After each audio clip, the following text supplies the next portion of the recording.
Voy a continuar nuestro estudio y recuerde, estamos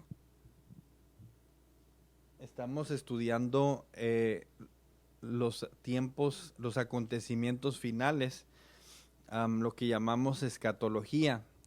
Y yo sé que en ocasiones se vuelve un poquito difícil, créalo, para uno que se prepara para estas enseñanzas.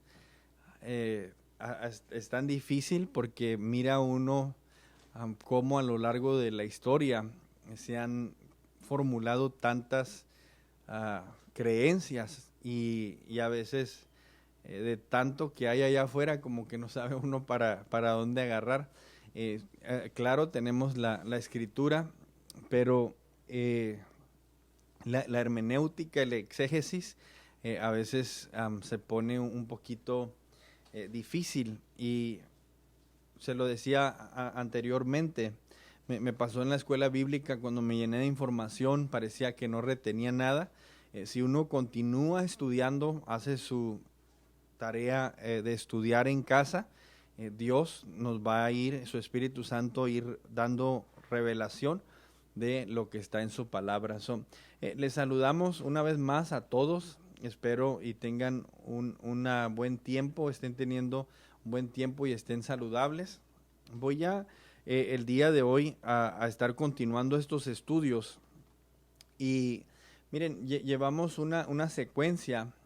Les comentaba que el material que estamos mirando es un material que normalmente se da en un nivel académico como un instituto. Y siempre ha sido mi duda por qué tiene que uno cursar un instituto para que se le enseñe la Biblia, cuando pues esa es la tarea de la iglesia, escudriñar la Biblia, escudriñar la palabra. Entonces vamos el día de hoy como uno de los primeros pasos en este orden escatológico. Inicié dando las posturas más común que nosotros encontramos a lo largo de la historia y en las diferentes denominaciones. Nada más así para ir recordando el fundamento de la enseñanza.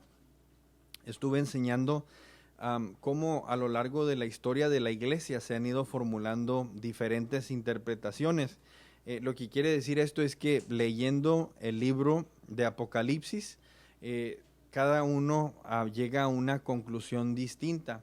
Entonces estuvimos escudriñando la enseñanza de lo que conocemos como los amilenaristas. Estuvimos estudiando lo que se llaman postmilenaristas. Estudiamos también lo que son los dispensacionalistas y los premilenialistas. Entonces estas enseñanzas se basan mucho o se conocen de esta manera porque toman su nombre de su creencia en el milenio. Entonces el libro de Apocalipsis, para ser específicos, en el capítulo 20 habla de un periodo de 1000 años. Entonces algunas personas lo interpretan como espiritual, algunas creencias lo interpretan como literal, y algunos lo interpretan como algo que nada más es algo alegórico o figurado. Entonces, en base a la interpretación del milenio, se ha formulado el amilenial, el post, el dispensacionalismo y el premilenarista. Entonces, hablé un poquito la semana pasada de ahora el rapto, y vamos a ir entrando a lo del rapto. Y dentro de la creencia del rapto están estas tres posturas, que es lo que llamamos pre, mid y post. El pre, el mid, que es entre medio, y que es el posterior. Entonces, según la enseñanza del rapto, creemos que va a haber un tiempo en la tierra donde Dios va a derramar su ira. Cuando nosotros miramos, por ejemplo, el libro de Romanos, habla, y se lo voy a leer así nada más para darle un poquito de respaldo conforme a lo que estoy hablando.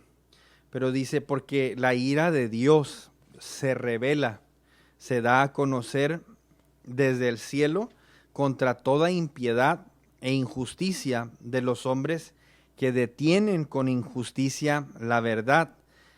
Porque lo que de Dios se conoce les es manifiesto, pues Dios se lo manifestó, porque las cosas invisibles de Él, su eterno poder, se hacen claramente visibles desde la creación del mundo, siendo entendidas por medio de las cosas hechas, de modo que no tienen excusa. Y cuando nosotros miramos, obviamente dice la Biblia que los cielos cuentan la gloria, la tierra anuncia, y al nosotros mirar no podemos ignorar que hay un Dios.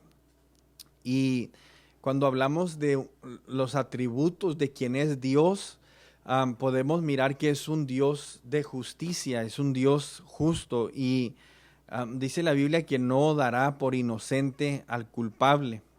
Ya lo he hablado esto. En este país únicamente, en Estados Unidos, se abortan alrededor de 3,000 criaturas diariamente. Diariamente 3,000 criaturas.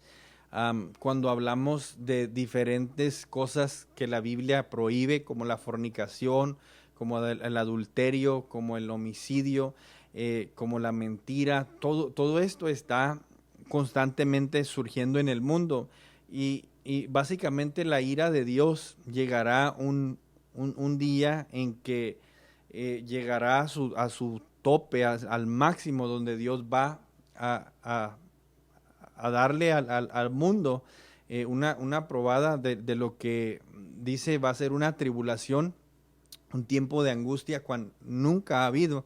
Y obviamente nosotros creemos que ese va a ser un periodo de lo que se conoce como 7 años de la tribulación. A la mitad de esos años se cree que se va a llevar a cabo la gran tribulación, y el libro de Apocalipsis nos habla mucho de ello. Cuando se desatan los sellos, miramos las copas, las trompetas, y vamos a mirar algunos eventos y sucesos. Entonces, dentro de lo que vamos mirando y entendiendo la escatología o el estudio de los últimos tiempos, le decía, ya miramos las primeras posturas del milenio, y hemos mirado las posturas de la tribulación, el pre, el mid y el post, el posterior. Entonces, lo que estas creencias o estas denominaciones tienen es que algunos dicen la iglesia no va a pasar, la iglesia va a ser arrebatada antes de la tribulación. El mid dice la iglesia va a pasar por la primera etapa, en los primeros 3 años y medio, o la otra creencia dice la iglesia va a pasar por la tribulación, y después de la tribulación la iglesia entonces va a ascender, y de ahí salen el pre, el mid y el post.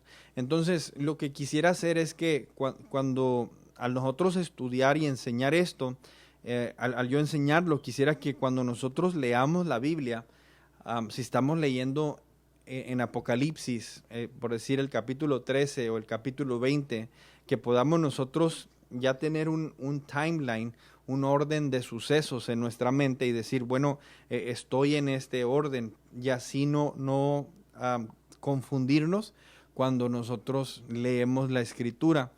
Vamos a estar mirando un poquito acerca del libro de Daniel, y cómo es que se saca la conclusión de estos 7 años, y todo eso lo vamos a ir aprendiendo. Entonces, una de las cosas que va a surgir, o que creo que es importante antes de nosotros entrar a los acontecimientos apocalípticos, antes de nosotros empezar a mirar todas estas cosas, una de dos, si dice la Biblia que si nosotros dormimos en él, en otras palabras, si nosotros para ese entonces, cuando estas cosas acontezcan, si nosotros ya no estamos en vida, se va a efectuar lo que se conoce la resurrección de los muertos en Cristo. Entonces, van a ver, por así decirlo, van a ver aquellos que han muerto en el Señor, y van a ser aquellos que permanecen vivos y están en el Señor, han sido salvos y han creído. Entonces, voy a voy a empezar el estudio de esta manera. Vamos a hablar un poquito del lugar de la vida después de la muerte. Y estas son en ocasiones algunas interrogativas. También se ha formulado muchas ideas. ¿Qué es lo que pasa al cristiano o qué es lo que pasa al ser humano cuando muere? Y dando una orden al estudio, va a estar la muerte, se va a llevar la resurrección y vamos a entrar al arrebatamiento y luego vamos a mirar, ¿verdad? En lo que creemos que va a pasar en el cielo, lo que creemos que va a pasar en la tierra, y conforme vayamos estudiando, creo que vamos a ir aprendiendo mucho y vamos a ir entendiendo mejor todo esto. Amén. Entonces, vamos a mirar un poquito de estos temas. El lugar de la vida después de la muerte. Recuerdo hace unos meses atrás, ahí en el trabajo, una persona que sabe que soy pastor me dijo: oye, Saúl, ¿qué pasa cuando nos morimos? ¿Para dónde nos vamos? ¿O qué pasa? ¿Nos dormimos? ¿Cuál es el estado en el que quedamos? ¿Qué es lo que sucede? Entonces, la forma más adecuada para contestar estas cosas o estas preguntas es: ¿qué dice la Biblia? Y básicamente, cuando establecemos una creencia o una doctrina, que quiere decir una enseñanza, tenemos que agarrar un poquito de fundamento de varias escrituras y no necesariamente de un verso que interpretamos o entendemos. Vamos a estudiar el día de hoy, si usted está notando, vamos a estudiar el lugar de la vida después de la muerte. Una vez más, ahí su tema, el lugar de la vida después de la muerte. Entonces comienza el estudio de la siguiente manera. Usted seguramente ya descubrió que varios grupos tienen distintas ideas e interpretaciones de lo que pasa después de la muerte. El cuerpo entra a la tumba esperando la resurrección. Entonces, nosotros creemos lo que dice el libro de Tesalonicenses. Y si quieren acompañarme ahí, el libro de Tesalonicenses.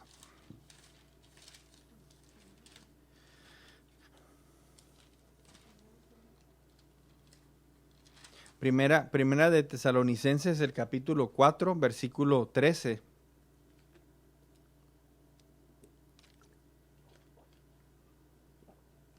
Nos dice así la escritura, Primera de Tesalonicenses 4, verso 13. Tampoco queremos, hermanos, que ignoréis acerca de los que duermen.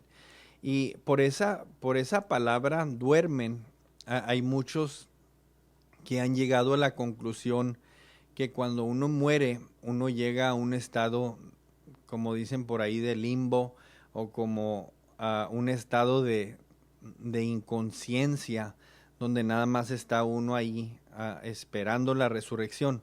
Entonces vamos a mirar la razón por la que la Biblia habla y usa ese vocabulario. Es que figuradamente o alegóricamente el cuerpo está en la tierra y es como un adormecimiento. La Biblia habla de la resurrección de los muertos y creemos que nosotros vamos a retomar ese cuerpo y ese cuerpo va a cobrar vida con un cuerpo glorificado. Y en sí es una forma figurada cuando entendemos esto, y ahorita vamos a mirar el por qué.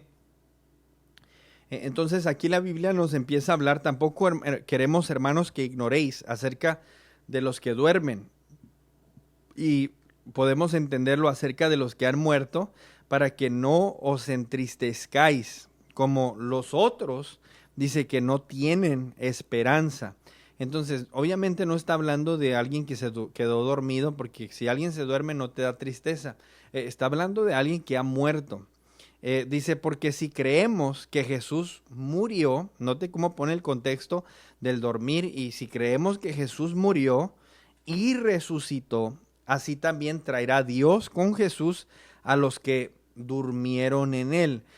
Miramos aquí dormir, muerte, dormir. Entonces lo usa como un sinónimo. Dice, por lo cual os decimos esto, en palabra del Señor, que nosotros que vivimos, y habla de aquellos que van a estar vivos en el tiempo de la venida del Señor, si nos toca, gloria a Dios, ¿verdad? Pero si parece entonces alguien ha muerto, se le da la esperanza a quienes están en vivo, a quienes están en vida, que nosotros que vivimos, que habremos quedado hasta la venida del Señor, no precederemos a los que durmieron o a los que murieron antes que nosotros, porque el Señor mismo, con voz de mando, con voz de arcángel y con trompeta de Dios, descenderá del cielo, y los muertos en Cristo, dice, resucitarán. Y ahí está primero, los muertos, y ahí hace un paréntesis, los muertos en, ¿y qué dice? En Cristo, resucitarán primero. Luego nosotros los que vivimos, los que hayamos quedado, seremos arrebatados juntamente con el Señor en las nubes para recibir al Señor en el aire, y así estaremos siempre con el Señor. Y dice la Escritura, por tanto, alentaos los unos a los otros con estas palabras.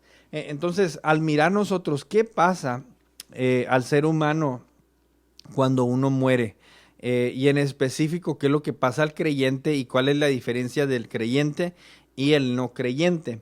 Entonces, la Biblia nos habla sobre lo que conocemos como el juicio del gran trono blanco. El juicio del gran trono blanco. Es el día de la corte, ahora sí que es suprema, el día en el cual se va a juzgar al malvado. Entonces, algunas diferencias entre la resurrección. Nosotros personalmente interpretamos y creemos que aquí no se está hablando del juicio del trono blanco. Eso se llevará a cabo después, y esa resurrección es para quienes van a ser enjuiciados y sentenciados a lo que nosotros conocemos como la segunda muerte, a un destino de una separación eterna de la luz de Dios, y una eternidad en las llamas o en el lago de fuego. Entonces, mirando algunas de las diferencias, nos dice así un comentario: debido a que los ateos no creen en la existencia de Dios, ellos enseñan que la vida se acaba cuando el cuerpo muere.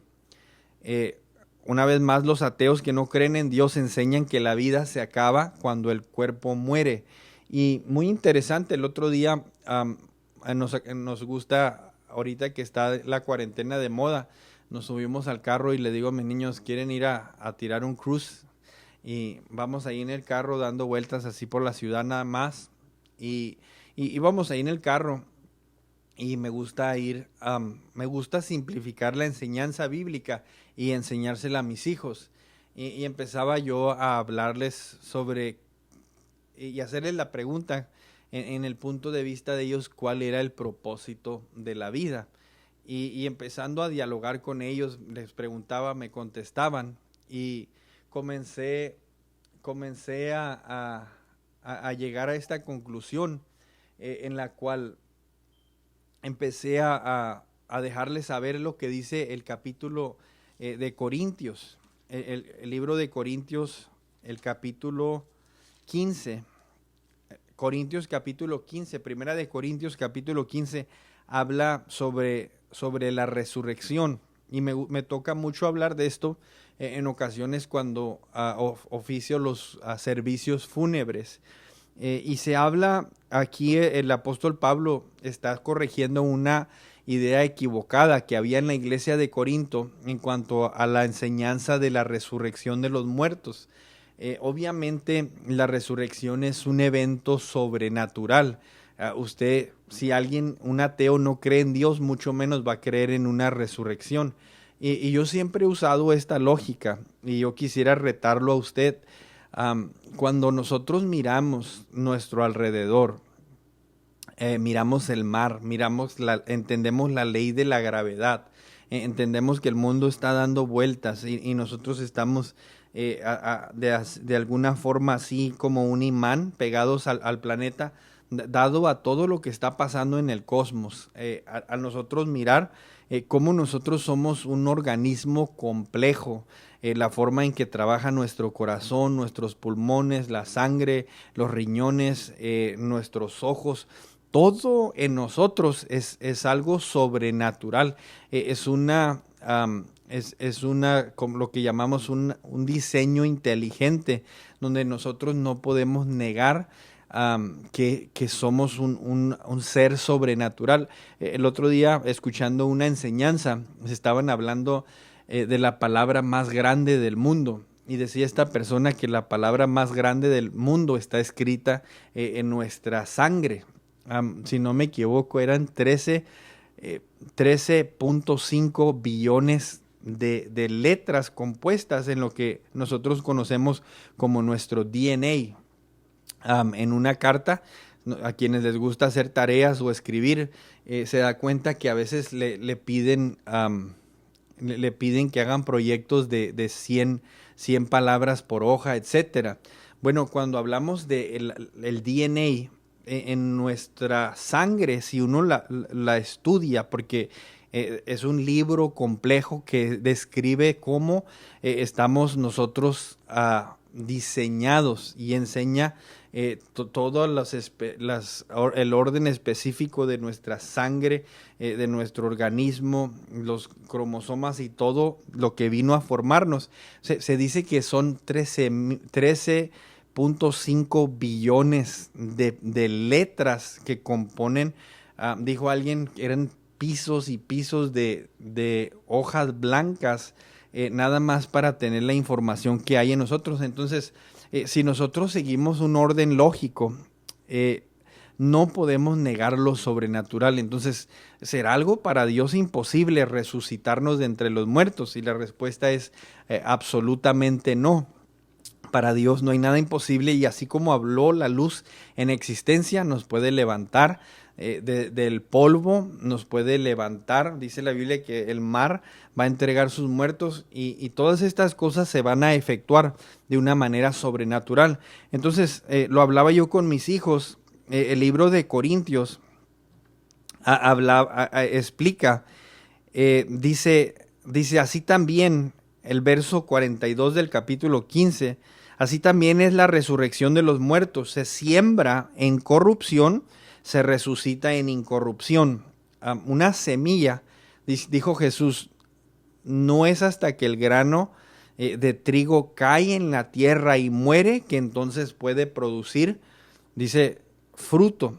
Cuando produce fruto se entierra, y está haciendo una ilustración de lo que pasa en la muerte. Para el muerto se entierra, y cuando la semilla se quiebra, entonces dentro de esa semilla está verdaderamente la vida. Y dijo Jesús, no es hasta que el grano de trigo cae en la tierra y muere que entonces puede producir fruto. Entonces, cuando nosotros morimos, cuando nuestro cuerpo es puesto debajo de la tierra, se quiebra esa semilla, y es realmente cuando surge y sale la vida. Entonces decía, algunos ateos que no creen en la existencia de Dios, una de las enseñanzas que hay allá afuera y circula es que cuando uno muere, simple y sencillamente todo se acaba, deja uno de existir. Bueno, la Biblia no nos dice eso, esa no es la enseñanza bíblica.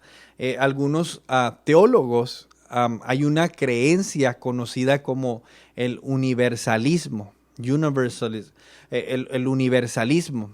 Y esta enseñanza o esta enseñanza sostiene esta postura que al final toda persona recibirá salvación.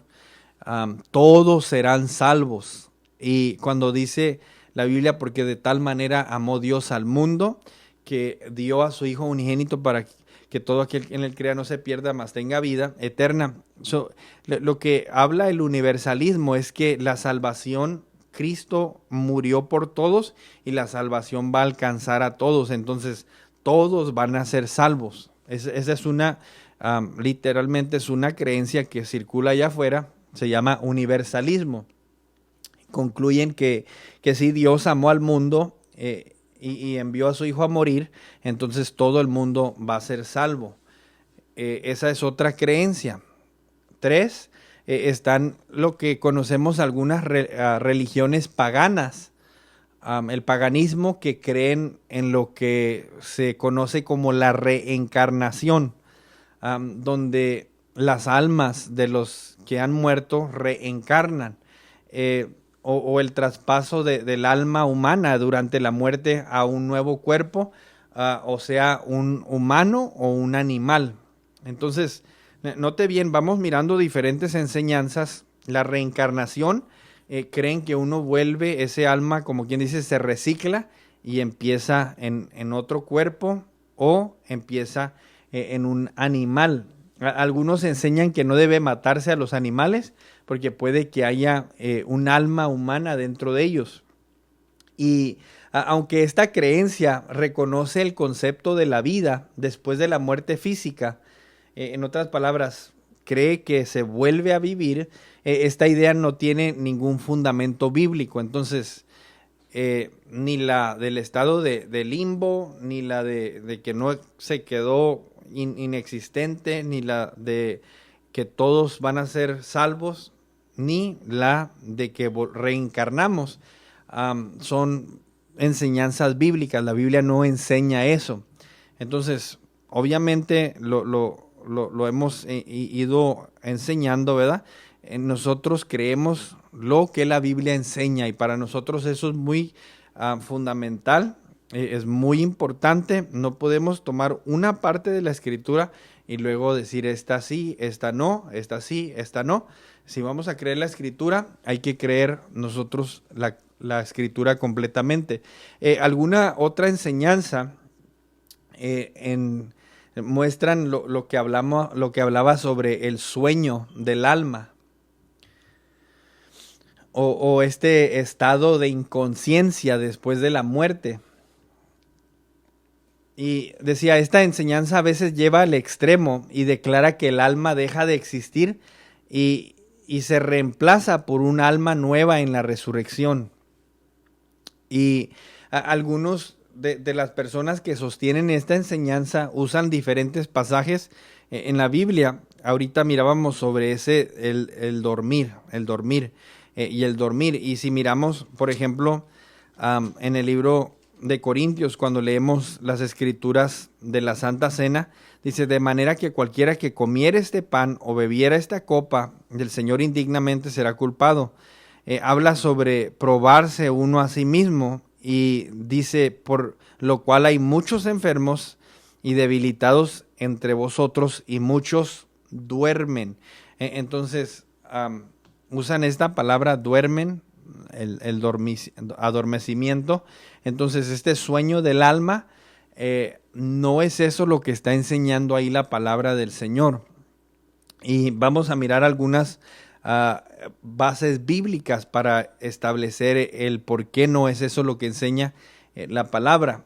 Una de las denominaciones más grandes o conocidas, y en sí lo conocemos como el catolicismo, enseña que al morir los humanos pasan a lo que se llama y se conoce como el purgatorio, un estado de sufrimiento hasta que son purgados de pecados. Las oraciones e intercesiones de amigos, de familiares vivientes o sacerdotes o de la iglesia contribuyen a la liberación de sus almas. Entonces, ¿dónde encontramos esa enseñanza en la Biblia? Pues no la podemos encontrar. Igual, porque no está en la Escritura, no sostenemos esas ideas y no creemos que esas ideas sean doctrinas o enseñanzas bíblicas. Hasta ahí estamos bien, hermanos. ¿Cómo vamos? ¿Bien? Ok, continuamos. Agárrese ahí un suspiro. Tómele un shot a su cafecito, si ya lo tiene ahí preparado. y continuamos en nuestro estudio. Entonces, mirando nosotros, vamos a mirar algunos detalles, y aquí es donde la enseñanza se puede poner un poquito, ¿cómo lo podría decir? Interesante, para algunos confusa. Y le decía, muchas de nuestras conclusiones doctrinales es importante que sean en base a convicciones y no en base a tradición. En ocasiones mirábamos a Jesús que les decía, a ustedes han establecido doctrinas y enseñanzas como costumbres y mandamientos de los hombres. Y es importante que nosotros, decía, tengamos una convicción fuerte de lo que nosotros hemos estudiado y no meramente de lo que se nos ha dicho o nomás lo que hemos oído por ahí. Entonces vamos a mirar un poquito. Una de las preguntas que surge cuando se habla de la muerte es sobre qué pasaba con los cristianos, no cristianos podríamos decirlo, qué es lo que pasaba con los creyentes, por así decirlo, en el Antiguo Testamento, o por así decirlo, los santos del Antiguo Testamento. Y la Biblia, miramos que en el Antiguo Testamento hace mención del Seol, hace mención del abismo.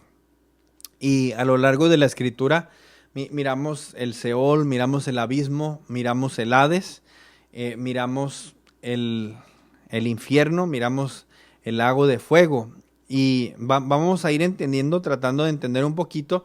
Decía, ¿por qué es importante? Son preguntas que en ocasiones pasan por nuestra mente, nos preguntan, y es importante nosotros saber, porque dijo alguien, lo dijo alguien de esta manera, que vamos a pasar más tiempo de aquel lado que en esto que estamos ahorita. En otras palabras, la eternidad va a ser para siempre. Aquí es donde estamos viviendo el corto plazo o el momento temporal.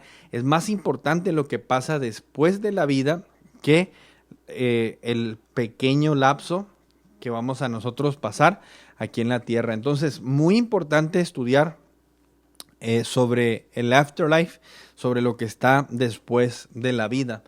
Entonces, se han desarrollado muchas creencias en cuanto a lo que surgía en el tiempo antiguo con los creyentes. Y una de las creencias muy populares se deduce de una de las escrituras que nosotros miramos en el libro de Lucas. Lucas, el capítulo 16. Y aquí le vamos a dar un shocker. No se crea, usted le decía yo, cuando hablamos de todas estas doctrinas, no soy muy así de que tienes que pensar igual que yo, o hay doctrinas, decía, que son esenciales, hay doctrinas que no son esenciales, y en ocasiones hay variantes, hay diferencias, y a lo largo de la historia, desafortunadamente, el no ponernos de acuerdo ha separado a la iglesia, que unos creen que se ha de guardar el sábado y otros no, y ya mejor no se hablan, que unos creen que el bautismo ha de ser en el nombre de Jesús solamente, y el otro en el nombre del Padre, el Hijo y el Espíritu Santo, y ya no se hablan. Y la verdad, la enseñanza y el estudio de la Biblia no debe llevar esa intención de dividirnos. Al contrario, estamos todos en busca de conocer más y más a nuestro Señor y de conocer más y más a nuestro Salvador. Entonces vamos a mirar qué es lo que dice Lucas, el capítulo 16, y dice así la palabra, el verso 19. Había un hombre rico que se vestía de púrpura y de lino fino, y hacía cada día banquete con esplendidez.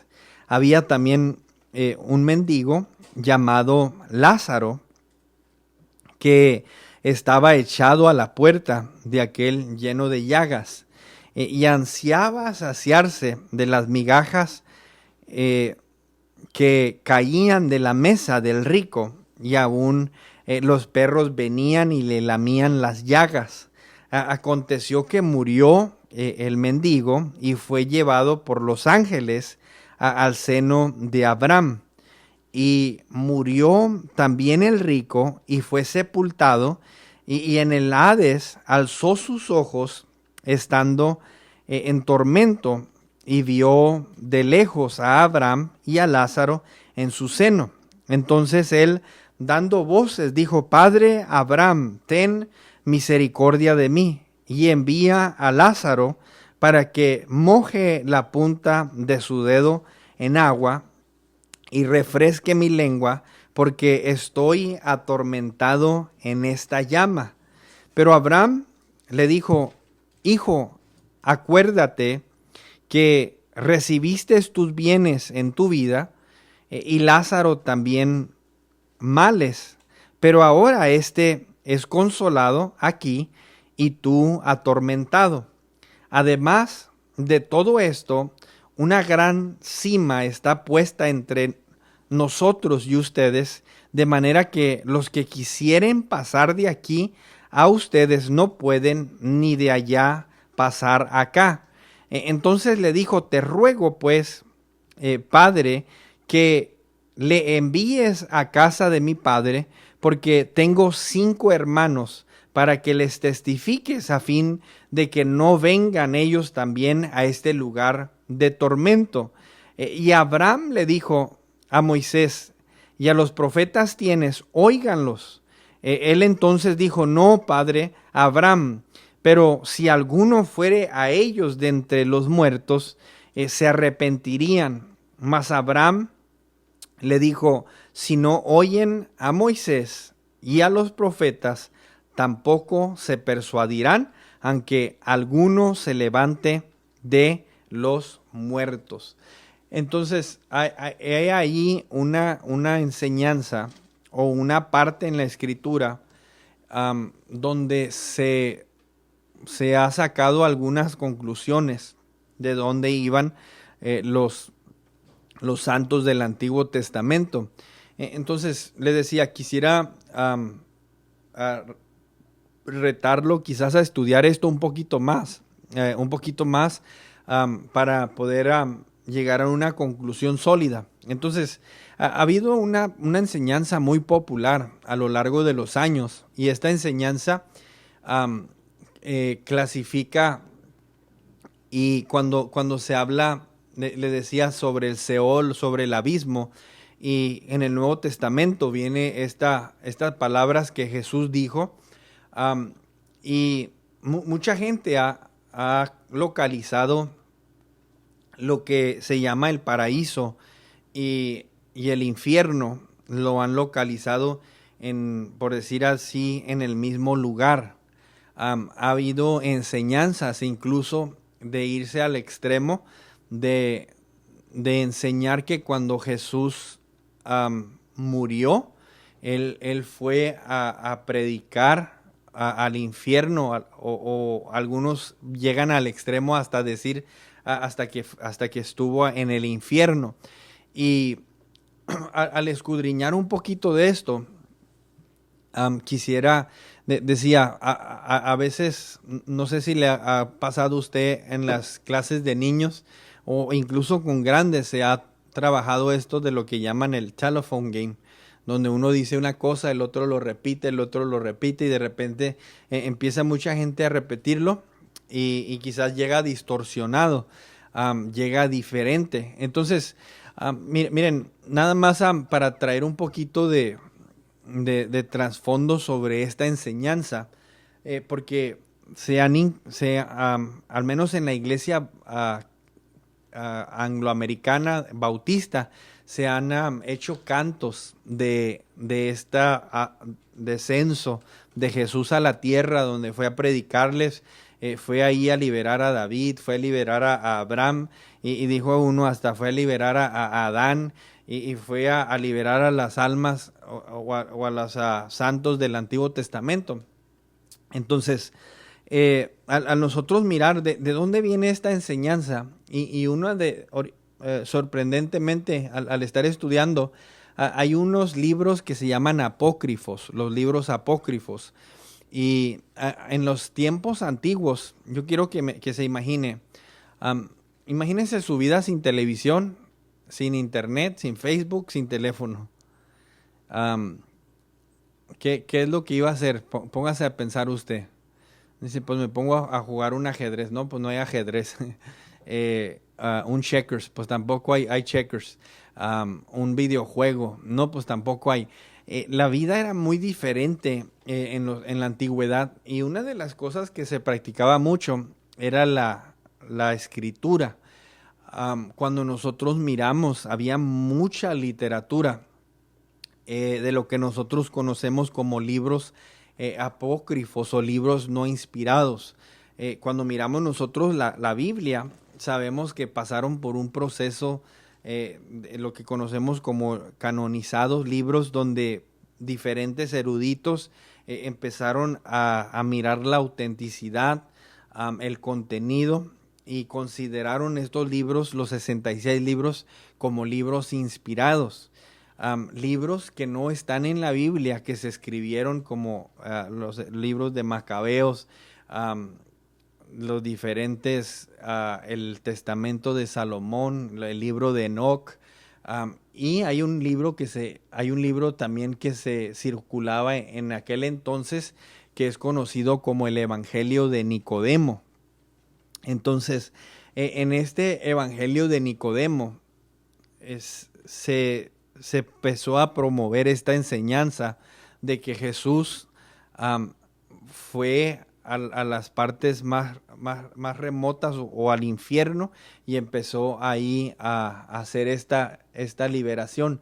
Entonces, esta enseñanza por alguna forma se escapó y empezó a ser algo popular que mucha gente predicaba. Entonces, hay una parte ahí donde habla del seno de Abraham. Dice que miró hacia arriba, y hay algunas referencias bíblicas cuando habla, y lo decía esta persona, quizás hay una forma de mirar en figuradamente o literalmente una distancia, pero se cree que estaba mirando, dice el libro de Lucas. ¿Dónde nos quedamos? En el capítulo 16, el versículo 23, dice, y en el Hades alzó sus ojos. En otras palabras, mire la posición diferente, alzó sus ojos, y dice, estando en tormentos, y vio de lejos a Abraham y a Lázaro en su seno. Entonces, algunas de las enseñanzas que podemos mirar aquí, dejen mirar nada más a ver si puedo encontrarles la cita. El libro del Evangelio de Nicodemo, fíjense bien, no es un libro inspirado, y no estoy diciendo, mucha gente ha usado esta enseñanza para decir que esto es lo que dice el libro de Lucas. Habla de la entrada triunfal de Jesús en los infiernos. Fíjese bien, no es un libro inspirado. Dice, y mientras Satanás y la furia así hablaban, se oyó una voz como un trueno que decía, abrid vuestras puertas, vuestros príncipes, abríos puertas eternas, que el Rey de la Gloria quiere entrar. Está hablando de que Jesús quiere entrar al infierno, y la furia, oyendo la voz, dijo, Satanás, anda, sal y pelea contra él. Y Satanás salió. Entonces la furia dijo a sus demonios, cerrad las grandes puertas de bronce, cerrad los grandes cerrojos de hierro, cerrad con llave las grandes cerraduras, y poneos todos de centinelas, porque si este hombre entra, estamos todos perdidos.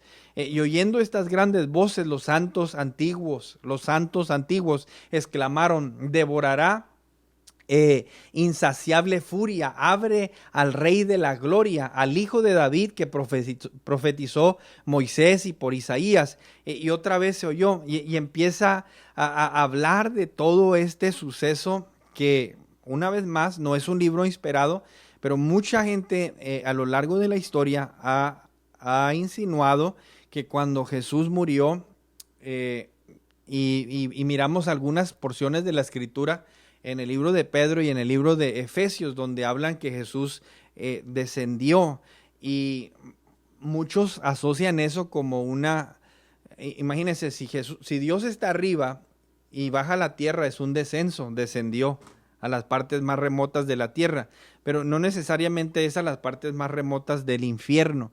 Y decía, en base a mucha de esta enseñanza se ha, por así decir, distorsionado lo que la Escritura dice. Entonces, cuando Jesús está en la cruz, no dijo y exclamó y dijo, ya mero termino. En otras palabras, voy a ir al infierno y voy a ir a acabar, o voy a ir a las partes del abismo y voy a acabar la obra. Y mucho de esto, la enseñanza es que, y aquí es donde quizás va a ser un poquito diferente a lo que hemos escuchado. La enseñanza clásica es que las personas no podían entrar o estar en la presencia de Dios, o entrar a lo que conocemos como el cielo. Y he ahí sobre lo que llamamos el paraíso. Entonces, vamos a mirar un poquito de esta enseñanza y vamos a entenderlo. Hay algunos argumentos en el capítulo de Lucas que no necesariamente se está hablando de estos compartamentos o del seno de Abraham y del infierno donde se ha enseñado esta doctrina. Hay algunos argumentos bien fuertes sobre una enseñanza. Si nosotros miramos la secuencia de los evangelios, vamos mirando que Jesús está tratando fuertemente con el fariseo, con el judaísmo, y la entrada, el pobre, representa al gentil. Entonces, ahí es un exégesis hermenéutico que usted tiene que hacer para poder entender bien la Escritura. Pero vamos a ir avanzando un poco. Entonces, decía, dado a esta información que ha circulado, quizás alguien lo predicó, agarró ideas, se empezó a difundir, y entonces empieza a ser una enseñanza. La pregunta a la que estamos contestando aquí, para mantenernos ahí en el tema, es ¿a dónde van las almas de los santos cuando mueren? Entonces, decía, cuando nosotros estudiamos y entendemos, quisiera que miremos algunas escrituras. Dice, el Antiguo Testamento no declara específicamente dónde van los justos cuando mueren. Al morir, un patriarca israelita dejaba el mundo de los vivientes y se reunía con sus antepasados. Vamos a mirar algunas escrituras y algunas cosas que deberían de ponernos un poco a pensar. Por ejemplo,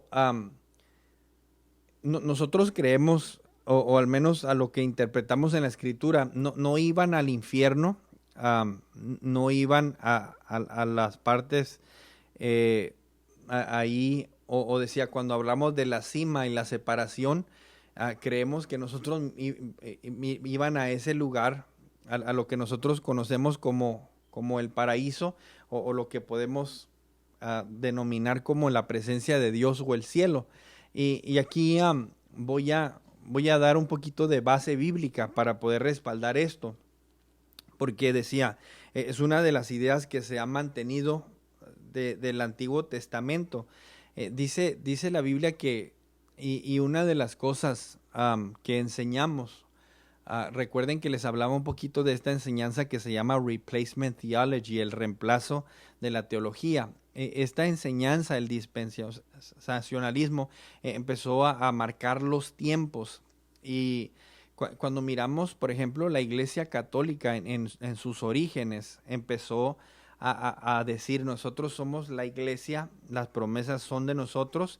Empezó lo que conocemos como el antisemitism, donde ellos excluyeron a la nación de Israel, pero era más un problema político que entender la verdad espiritual, y empezaron a hacer a un lado al judío. Las promesas de los judíos ya son para la iglesia, así lo interpretaban, cuando específicamente la Biblia habla de las promesas que se van a cumplir para la nación de Israel. Entonces, dice la Biblia que cuando Abraham creyó, le fue contado por justicia. Y decía, cuando nosotros miramos, eso es algo siempre que ha estado muy cerca de mi corazón. En el Antiguo Testamento nosotros, aunque sabemos que es un periodo de la ley, y en las dispensaciones, nosotros lo creemos, y ahorita estamos lo que conocen muchos como en el tiempo o en el tiempo de la gracia. Uno de los problemas que les decía, no sé si se recuerdan, que dijo una persona una vez que había que arrancar una página de la Biblia.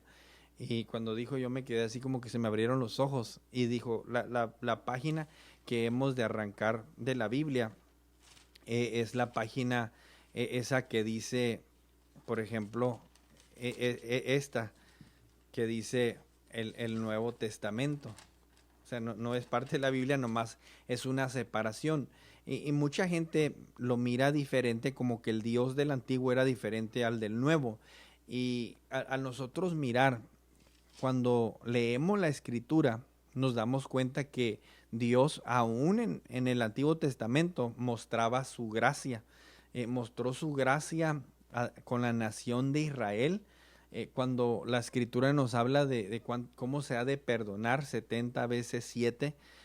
Hace unos años escuché una enseñanza de Chuck Missler, donde él saca los 490 años, y cada 490 años Dios perdonaba al pueblo de Israel, los liberaba. Entonces, lea el libro de Ezequiel, habla de la gracia. Cuando lea el libro del profeta Oseas, que fue y tomó a la mujer adúltera y la volvió a tomar para sí, y le dijo, esa es la nación de Israel.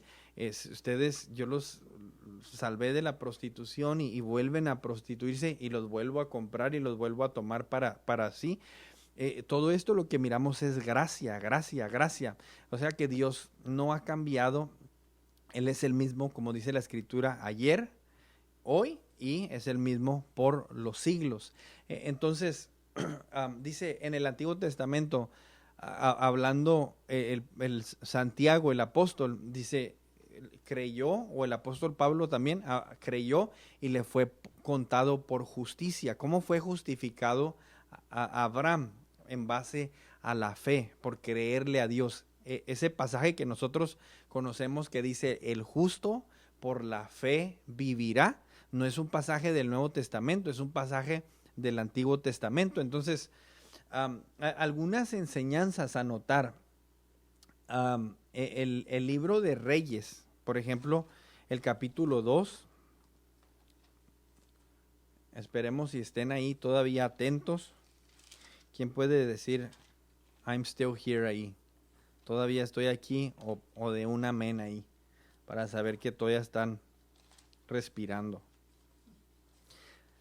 Segunda de Reyes, el capítulo 2, el versículo 1.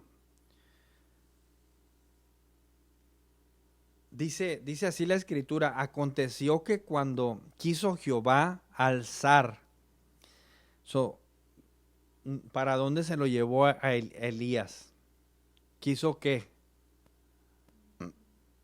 Perdón. Quiso Elías, aconteció que cuando quiso Jehová alzar a Elías en un torbellino al cielo, Elías venía con Eliseo de Gilgal. Entonces, ¿se lo llevó para dónde? ¿Para dónde se lo llevó a Elías? Si lo alzó, se lo llevó para arriba. Por ejemplo, en el Nuevo Testamento, y algunas escrituras para respaldar lo que voy diciendo, capítulo 22, versículo 29, dice la Escritura, entonces respondió Jesús y le dijo, erráis ignorando las Escrituras y el poder de Dios, porque en la resurrección ni se casarán ni se darán en casamiento, sino serán como los ángeles de Dios en el ¿qué? En el cielo. Pero respecto a la resurrección de los muertos, ¿no habéis leído lo que os fue dicho por Dios cuando dijo: yo soy el Dios de Abraham, el Dios de Isaac y el Dios de Jacob? Dios no es Dios de qué. No es Dios de qué. De muertos, sino de qué, de vivos. Oyendo esto, la gente se admiraba de su doctrina, se admiraba de su enseñanza. ¿No habéis leído lo que os fue dicho por Dios? Dice, porque en la resurrección ni se darán en casamiento, sino que serán como los ángeles. ¿En dónde? En el cielo. Entonces hace alusión al cielo. ¿A dónde se llevó a Elías? Se lo llevó al cielo. Cuando Enoc fue traspuesto, ¿a dónde se lo llevó? Se lo arrebató, ¿verdad? Por ejemplo, muchas escrituras en el libro de los Salmos, Salmos el capítulo 116.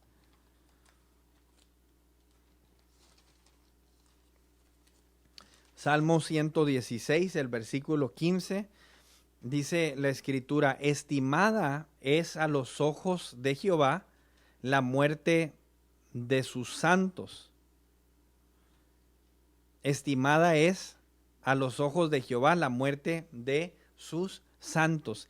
Entonces, ¿cómo era que uno podía estar en un estado de santificación en el Antiguo Testamento? La santificación hablaba de esa separación, y aquí miramos: estimada es a los ojos de Jehová la muerte de sus santos. Uno de los pasajes muy conocidos en el Salmos 23, el capítulo 6, dice la escritura lo siguiente: ciertamente el bien y la misericordia me seguirán todos los días de mi vida, y en la casa de Jehová moraré por largos días. ¿Quién escribió este salmos? Lo escribió el salmista David. David no se le permitió construirle casa a Jehová.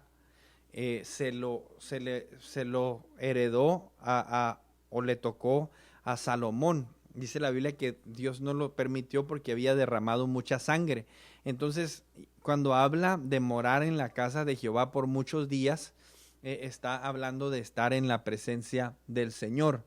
Decía, a lo mejor un poquito diferente a lo que hemos escuchado, pero aquí vamos mirando la enseñanza. Apocalipsis capítulo 13, versículo 8.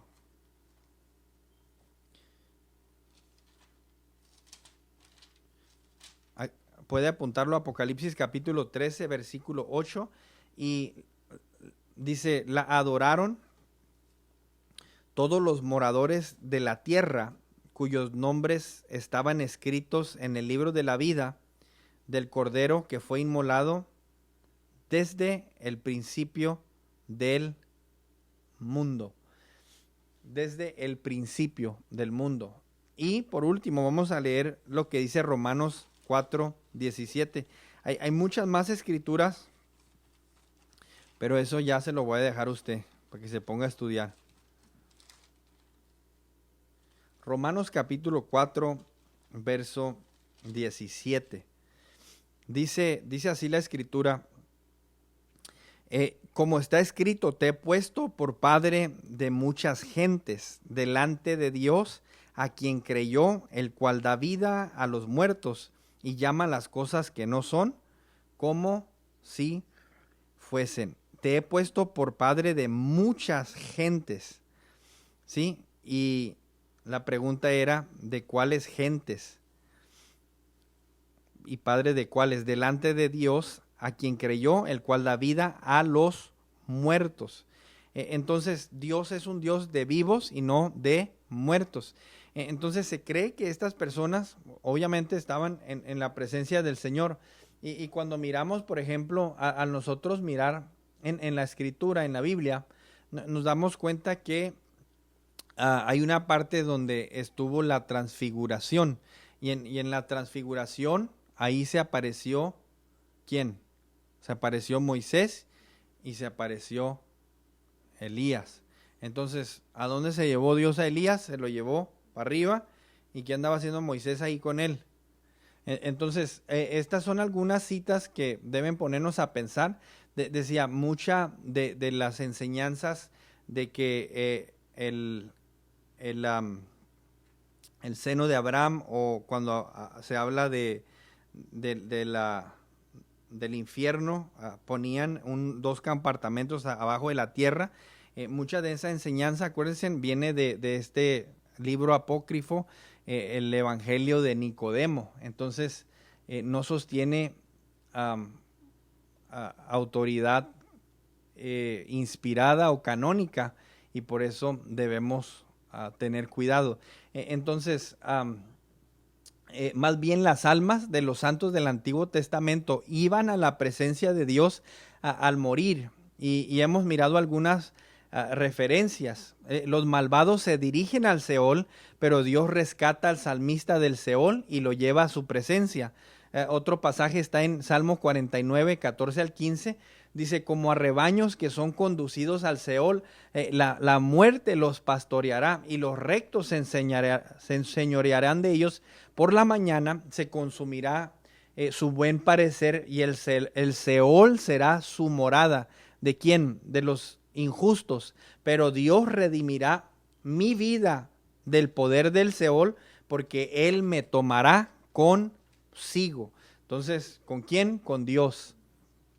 Cuando el Nuevo Testamento cita pasajes del Antiguo Testamento que menciona al Seol, en ocasiones usa esta palabra conocida como Hades, y hace referencia al lugar del castigo de los malvados.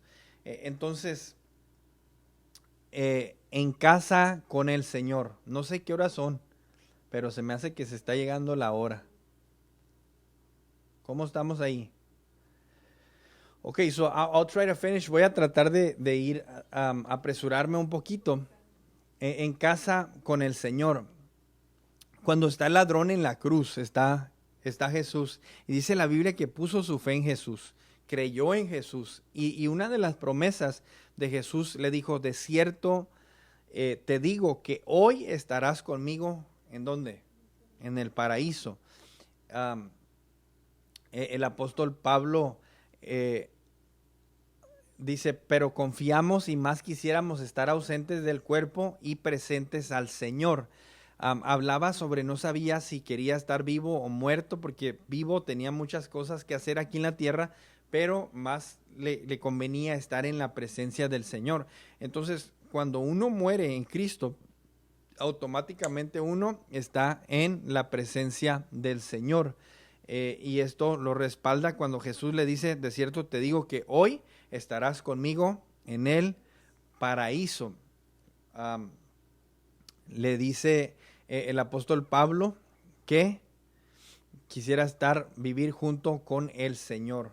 Entonces, muy importante, miramos nosotros en la Escritura diferentes palabras como Gehenna, que hace referencia al infierno. Había un lugar donde quemaban la basura en la ciudad, y era un lugar que siempre estaba ardiendo de día y de noche, y ese lugar se llamaba Gehenna. Cuando hace Jesús referencia a quemarse, usa esta palabra para hacer referencia al infierno.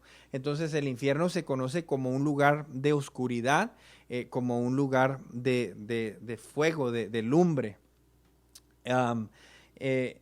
Dice, y con esto voy a ir cerrando, hablando de este tema del infierno. Aunque para el pecador la muerte es un castigo por su rebelión contra Dios, para el creyente la muerte es el día de promoción. Una vez se le preguntó a un ministro cómo podía creer en la vida después de la muerte. Y contó esta historia, a ver si le entienden, pero lo hizo de esta forma ilustrativa y dijo, supongamos que alguien le fuera a decir a un bebé aún no nacido, ya no te puedes quedar más en el vientre. Pronto tendrás que dejarlo e ir al mundo real. aunque el bebé no puede expresar sentimientos, seguramente preferirá quedarse cobijado y cómodo en el vientre. Pero a medida que avanza el ciclo natural, el bebé nace y pronto siente el amor y protección en los brazos de su madre. Los años pasan, pasa la niñez, la juventud, el romance, el casamiento, los hijos, una carrera productiva y la jubilación y los achaques de la vejez. Luego este envejece adulto, se ve enfrentado a la inevitable muerte, pero no quiere morir. La vida ha sido muy buena. Sin embargo, así como esta persona nació sin dar su opción, también debe morir sin voz ni voto. Esta persona, momentos después de morir, si es salva, se encontrará en los brazos de un amoroso Padre Celestial. La vida nueva opacará a la vida vieja que tuvo aquí en la tierra. Entonces, se habla de estos dos destinos eternos. El destino en la presencia de Dios y el destino en este lugar de tormento y de separación. Yo sé que el tema del infierno para muchas personas a veces es un poquito difícil. It's hard to grasp. Es un poquito difícil de entender el concepto, cómo un Dios amoroso puede enviar a alguien al infierno. Y yo quisiera que lo meditemos y para mí esta es la manera más sencilla de entenderlo. Dice la Biblia que hay dos caminos. Hay un camino ancho, hay un camino angosto. No puedes estar en el medio, dice, si no eres conmigo, estás en contra de mí. Y básicamente la creación de Dios fue idea de Dios y la idea de Dios es crear un mundo donde hay amor, cosa que no hay aquí, donde hay obediencia, cosa que no hay aquí, donde reine el amor fraternal, la paz, cosa que no hay aquí. Entonces vivimos en un mundo donde el hombre quiere hacer lo que él quiere, el hombre quiere hacer las cosas a su manera y a como miramos las cosas no funcionan y las cosas no están bien. Entonces Dios pone la opción. Tú puedes vivir bajo mi autoridad. Y el gobierno de Dios no es para masacrarnos ni para darnos cargas, sino es para que bajo mi autoridad tú tienes que amar a tu prójimo. Bajo mi autoridad tú tienes que ser humilde. Bajo mi autoridad yo me voy a encargar de que vivas en el utopia que quieres vivir, en ese mundo perfecto. Cuando hablamos de esa separación eterna de Dios, ¿quién creó las estrellas? Dios. Ok, entonces las estrellas van a estar de este lado. ¿Quién creó la luz? Dios. Ok, la luz va a estar de aquel lado. ¿Quién creó los árboles? Ok, los árboles van a estar de aquel lado. ¿Quién creó los lagos? ¿Quién creó? Entonces, si yo en esta vida digo, yo no quiero estar con Dios, no me queda más estar en un mundo vacío, oscuro, lleno de gente malvada, gente llena de soberbia, llena de orgullo, llena de decir, no hay Dios, yo soy mi propio Dios, yo no me someto a ninguna autoridad, yo soy mi propio gobierno. Esa es la foto más clara de lo que es el infierno. Y no me voy a malinterpretar, pero olvídese las llamas. Imagínese estar rodeado de un gobierno así, donde está la crema innata de la soberbia, donde está el odio, el rencor, el desprecio, donde está el abuso, el maltrato, donde están todas estas cosas que nunca se dejó tratar por Dios. Entonces, dice Dios, Él nos pone, le dijo al pueblo de Israel, el cielo y la tierra como testigos, escojan pues ustedes. Y Dios nos pide a nosotros que elijamos, que escojamos. ¿A dónde vamos? ¿A dónde va el creyente cuando muere? Va a la presencia de Dios. Han habido muchas filosofías, muchas teorías que dejamos de existir. No es lo que dice la Biblia. Que reencarnamos, no es lo que dice la Biblia. Que el purgatorio, dice la Biblia, está establecido para los hombres a que mueran una sola vez, y después de esto, no dice el limbo ni el purgatorio, dice después de esto el juicio.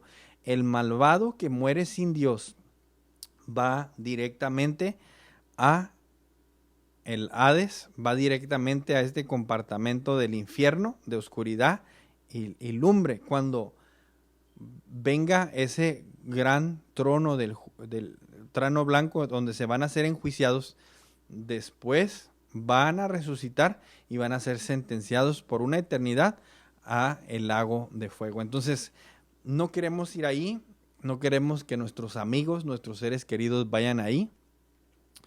La carga que el Señor pone en nosotros no es más que llevar nuestra propia cruz y seguirle. Hagamos nuestro trabajo y nuestra función de ganar almas para el Señor. No sé si hay algunas preguntas, algunos comentarios, pueden hacerlos. Sé que ha avanzado un poquito el tiempo. Yo y mi esposa supuestamente teníamos ahí un video que íbamos a continuar después de esto en nuestra página personal. Pero les dejamos con eso. Los muertos en Cristo están en la presencia del Señor, sus cuerpos están en la tierra. Ese cuerpo va a ser resucitado y van a recibir esa transformación, porque es necesario que lo corruptible se vista de la incorrupción, lo inmortal se vista de inmortalidad. Entonces será esa palabra sorbida, es la muerte. ¿Y dónde está, oh sepulcro, tu victoria? ¿Dónde está, oh muerte, tu aguijón? Entonces, algo así dice la Escritura. Vamos a darle gracias a Dios. Cuídese mucho. Si va a salir, tome precauciones. No viva con miedo, con temor. Servimos a un Dios vivo. Dice la Biblia que nuestros días están escritos, ya determinados por Dios. Él sabe cuándo nos vamos, pero no hay que tentar al Señor. Amén. Padre, te damos gracias en esta noche por el privilegio que nos das de escudriñar tu palabra. Ayúdanos, Dios, a poner nuestra mirada en las cosas de arriba, que, Señor, nuestro enfoque no sea, Señor, solo lo material y lo pasajero de este mundo. Señor, ayúdanos a echar mano, como dice tu palabra, de la vida eterna. Ayúdanos, Dios, a correr esta carrera con paciencia, a despojarnos de todo el peso, Señor, que no debemos cargar, y que como tus grandes hombres podamos, Señor, anhelar ese día en el cual te miremos, Señor, cara a cara, en el cual estemos en tu presencia. Cuida de tu pueblo, cuida de tu iglesia. Los bendigo en el nombre de Jesús. Y el pueblo de Dios dice amén. No sé, todos estamos ahí. Good night, everybody. Espero y que la pasen bien. Y si tiene alguna preguntita ahí, no la piense en ponerla, y le damos. Hermana María Sandoval, un saludito. Brother Poncho, God bless you, brother. I miss you. I miss your voice. Hermana María Elena Arredondo, saludos. Que el Señor la siga cuidando. Sandra, ¿cómo estás, Sandra? Ya la extrañamos también. Saluditos. Hermana Alejandrina, brother Joaquín, vámonos a pescar en cuanto nos dejen. Bonifacio, ya duérmete, Boni, porque mañana a las 2 de la mañana a levantarnos. Hermanas Sandoval, familia Sandoval, buenas noches. Roberto, ¿cómo estás? Para mí es Martín, yo no le digo Roberto. Hermano Martín. So, God bless you, good night everybody. Síganse cuidando y esperemos pronto podernos reunir y pronto podernos mirar. Buenas noches, bendiciones.